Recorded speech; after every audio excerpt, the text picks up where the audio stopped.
সরাসরি ফুসফুসের সংক্রমণ ঘটায়, ভাইরাল নিউমোনিয়া সৃষ্টি করে এবং তীব্র শ্বাসকষ্ট তৈরি করে।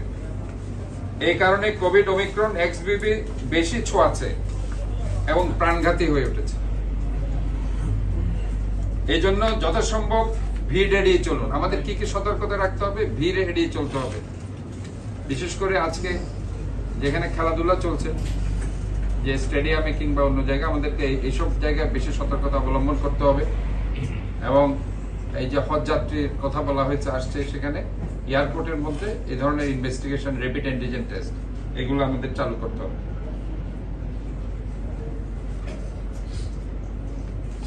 আর মেইন হচ্ছে আমাদেরকে আতঙ্কিত হলে চলবে না, কারণ আগেও আমরা এগুলো ফেস করেছি।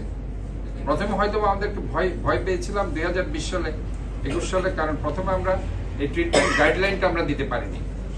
কিন্তু ইনশাল্লাহ এখন আমরা, যেহেতু নিউমোনিয়া হচ্ছে ফিচার্স, তাহলে নিউমোনিয়ার ব্যাপারে আমাদেরকে সবাই সতর্ক থেকে নিউমোনিয়ার গাইডলাইনে যদি আমরা চিকিৎসা করতে পারি, তাহলে আশা করি ইনশাল্লাহ আমরা, এবং এখানে অলরেডি এখানে আমাদের যে 4টি সংস্থা কাজ করছে এবং করবে, বিশেষ করে ডেডিকেটেড যে হসপিটাল, জেনারেল হসপিটাল, ওনারও অ্যাডমিনিস্ট্রেটর এখানে আছেন, সিভিল সার্জন আছে, স্বাস্থ্য বিভাগীয় পরিচালকও আছেন, চড়া মেডিকেল কলেজের পরিচালকও আছে। কাজে ওনারা ওনাদের বক্তব্য রেখেছেন। আমরা বলতে চাই যে আমরা ইনশাল্লাহ আজকে এখানে বসার অর্থ হচ্ছে অত্যন্ত দ্রুত সময়ের মধ্যে আমাদের যেসব ব্যাপারে লেকিংস আছে সেগুলো আমরা ফুলফিল করব।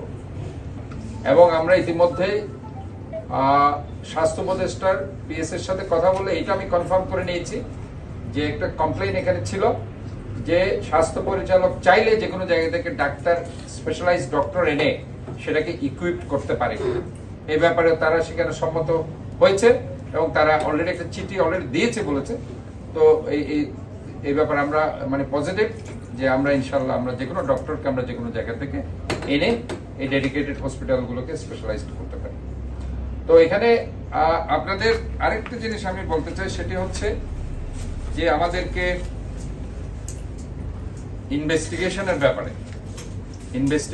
ব্যাপারে যে কোনো কারো যে কোনো সমস্যা হলে র্যাপিড অ্যান্টিজেন টেস্টটা করে ফেলাই আমার মনে হয় সবচেয়ে বেটার।